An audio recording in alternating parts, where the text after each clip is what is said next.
दोस्तों अगर आपके पास चांदी के सिक्के हैं, ज्वेलरी है या गहने हैं तो ये खबर आपके लिए बहुत बड़ी है, क्योंकि एक रिपोर्ट के मुताबिक आने वाले कुछ महीनों में चांदी की कीमतों में भारी गिरावट आ सकती है। दोस्तों अब सवाल है, क्या वाकई चांदी की सस्ती होने वाली है या फिर ये सिर्फ मार्केट का डर फैलाने का खेल है। तो दोस्तों आज मैं आपको बताऊंगा आखिर क्या वजह है चांदी के जिससे दाम गिरेंगे और आपको क्या करना चाहिए। आपको चांदी बेचनी है, खरीदनी है या आपको थोड़ा सा वेट करना है, तो आज मैं आपको पूरी डिटेल से समझाने वाला हूं। तो इस वीडियो को पूरी देखना अगर आपके पास चांदी है या आप चांदी खरीदना सोच रहे हो तो। दोस्तों चांदी अभी इतनी चर्चा में क्यों है? पिछले कुछ महीनों में चांदी की कीमतों में जबरदस्त उतार चढ़ाव देखा गया है। कभी चांदी 90,000 रुपए किलो तक पहुंच गई तो कभी कुछ हफ्तों में ये 82,000 से 83,000 तक गिर गई। लेकिन अब एक्सपर्ट कह रहे हैं कि आने वाले समय में चांदी की कीमतों में और गिरावट आ सकती है। क्यों? क्योंकि दोस्तों दुनिया की सबसे बड़ी अर्थव्यवस्था है जैसे कि अमेरिका, चीन, यूरोप, ये देश स्लो ग्रोथ के दौर से गुजर रहे हैं और जब इंडस्ट्रियल डिमांड कम होती है तो चांदी की कीमतें गिरने लगती है। दोस्तों हम ये समझते हैं कि चांदी का सबसे यूज कहां पर होता है, सबसे ज्यादा डिमांड कहां पर होती है चांदी की। दोस्तों सोना और चांदी दोनों प्रीशियस मेटल्स है, लेकिन दोनों की डिमांड की प्रकृति अलग अलग है। दोस्तों जो सोने का इस्तेमाल होता है वो ज्वेलरी में और गहनों में होता है, यह इन्वेस्टमेंट में होता है, जबकि दोस्तों चांदी का इस्तेमाल इलेक्ट्रॉनिक सामान, सोलर पैनल्स, मेडिकल डिवाइसेस और इंडस्ट्रियल प्रोडक्ट्स में होता है। यानी अगर इंडस्ट्री में स्लो डाउन आता है तो चांदी की मांग घट जाती है और यही अब दुनिया में हो रहा है, इसीलिए चांदी की कीमतें लगातार गिर रही है। दोस्तों बात करते हैं कि चांदों की कीमतें गिरने का असली कारण क्या है। देखो दोस्तों, जब यूएस डॉलर मजबूत होता है तो गोल्ड और सिल्वर की कीमतें अपने आप नीचे गिरने लगती है, क्योंकि ये दोनों कमोडिटीज डॉलर में ही ट्रेंड होती है। दूसरा जो कीमत घटने का कारण है वो है अमेरिका और भारत, दोनों जगह ब्याज दरें लंबे समय तक ऊंची बनी हुई है। जब इंटरेस्ट रेट बढ़ता है तो लोग पैसा एफडी और बॉन्ड्स में लगाते हैं और सोना चांदी जैसी चीजों में नहीं लगाते। तीसरा जो बड़ा कारण है चांदी की कीमतों में गिरावट का वो है इलेक्ट्रिकल व्हीकल्स, सोलर पैनल्स और चिप्स इंडस्ट्री में डिमांड कुछ महीनों से धीमी हुई है। इसका सीधा असर चांदी के कंज्यूमेशन पर पड़ रहा है, इसलिए चांदी सस्ती हो रही है। दोस्तों जो चौथा सबसे बड़ा कारण है कीमत में गिरावट का वो है चीन से अब डिमांड इसकी कम हो रही है।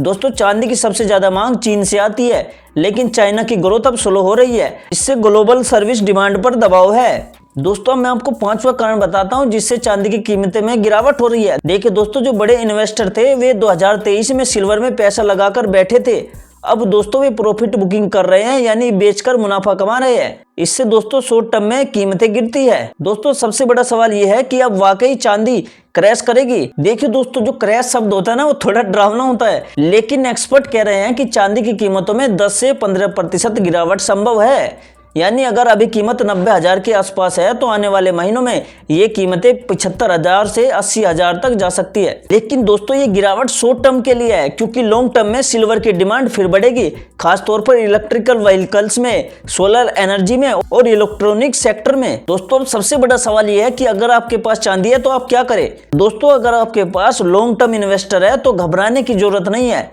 क्योंकि जो ये गिरावट है ये आपके लिए खरीदारी का मौका बन सकती है। अगर आप शॉर्ट टर्म ट्रेडर है तो अभी थोड़ा वेट करिए और मार्केट के स्टेबल होने का इंतजार करिए। दोस्तों अगर आपके पास ज्वेलरी है, सिक्के हैं या गहने हैं तो उन्हें बेचने की कोई जल्दी मत करना, ठीक है, क्योंकि आने वाले दिनों में, आने वाले सालों में सिल्वर की कीमतें यानी चांदी की कीमतें फिर बढ़ेंगी। दोस्तों चांदी की कीमतों पर कई चीजें असर डालती है, जैसे dollar index, crude oil prices, महंगाई और ग्लोबल इवेंट्स। इसलिए दोस्तों कोई भी खरीद बिक्री करने से पहले मार्केट ट्रेंड्स और एक्सपर्ट एनालिसिस जरूर देखें।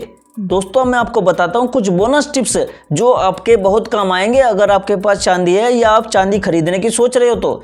देखो जो सबसे पहला टिप्स है दोस्तों, अगर चांदी की कीमतें गिरती है तो आप घबराओ मत, क्योंकि दोस्तों चांदी की कीमतें रोज बदलती है, कभी बढ़ती है तो कभी घटती है। अगर कीमत थोड़ी गिर भी जाए तो परेशान मत होना, क्योंकि चांदी ऐसा निवेश है जो लंबे समय में फायदा देता है। जैसे अगर आज चांदी थोड़ी सस्ती हो गई है तो कुछ महीनों में या कुछ सालों में ये फिर बढ़ सकती है, इसीलिए पेशेंस रखो और जल्दबाजी में इसे बेचने की गलती मत करना। अब दोस्तों दूसरा बोनस टिप्स, दोस्तों आजकल मार्केट में नकली या कम शुद्ध चांदी भी मिलती है, इसलिए जब भी खरीदो हमेशा हॉलमार्क वाली चांदी ही खरीदो। दोस्तों हॉलमार्क का मतलब होता है सरकार की तरफ से चांदी की जांच की गई है और उस पर प्योरिटी की मोहर लग गई है। अगर आप हॉलमार्क वाली चांदी खरीदते हो तो धोखा खाने का कोई डर नहीं रहता। दोस्तों जो तीसरा मेरा बोनस टिप्स है, चांदी धीरे धीरे खरीदो, एक साथ मत खरीदो। दोस्तों कई लोग एक बार में बहुत सारी चांदी खरीद लेते हैं, लेकिन समझदार जो लोग होते हैं वे धीरे धीरे खरीदते हैं। इसे क्या कहते हैं दोस्तों? Systematic buying. मतलब जब कीमत थोड़ी घटे तो थोड़ी मात्रा में खरीद लो, अगर फिर और घटे तो थोड़ा और खरीद लो। इससे एवरेज प्राइस कम रहता है और नुकसान का खतरा घट जाता है। दोस्तों अब टेक्नोलॉजी का जमाना है। अगर आप घर में चांदी नहीं रखना चाहते हो तो आप डिजिटल चांदी खरीद सकते हो। दोस्तों डिजिटल चांदी का मतलब है आप ऑनलाइन पेटीएम, फोन पे, ग्रो जैसी ऐप्स पर डिजिटल चांदी खरीदते हो, लेकिन वो एक्चुअल सिल्वर या किसी सिक्योर लॉकर में आपके नाम से रखी जाती है। दोस्तों पांचों जो मेरा टिप्स है वो सबसे इंपॉर्टेंट है। देखो दोस्तों, सारा पैसा एक जगह मत लगाओ। हमेशा दोस्तों याद रखो, सारे अंडे एक ही टोकरी में मत रखो। मतलब सारा पैसा चांदी में मत लगाओ, थोड़ा पैसा सोने में लगाओ, थोड़ा म्यूचुअल फंड्स में लगाओ, थोड़ा बैंक एफडी में रखो। ऐसा करने से अगर एक जगह नुकसान हो भी जाए तो बाकी आपके जो इन्वेस्टमेंट है वो आपको संभाल लेंगे। इसे कहते हैं डाइवर्सिफिकेशन, यानी अपने पैसे को अलग अलग जगह बांटना। दोस्तों अब छठे टिप्स जानते हैं। दोस्तों जो छठा मेरा टिप्स है, आप क्या करो, डिमांड और डॉलर दोनों का ध्यान रखो।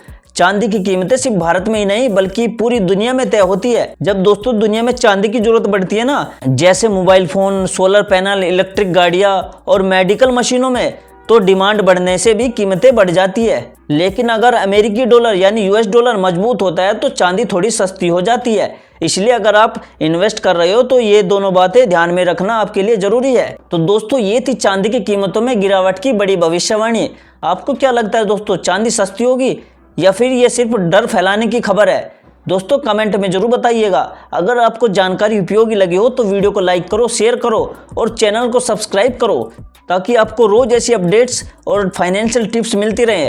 तो दोस्तों मिलते हैं एक नई जानकारी के साथ, तब तक के लिए जय हिंद, जय भारत।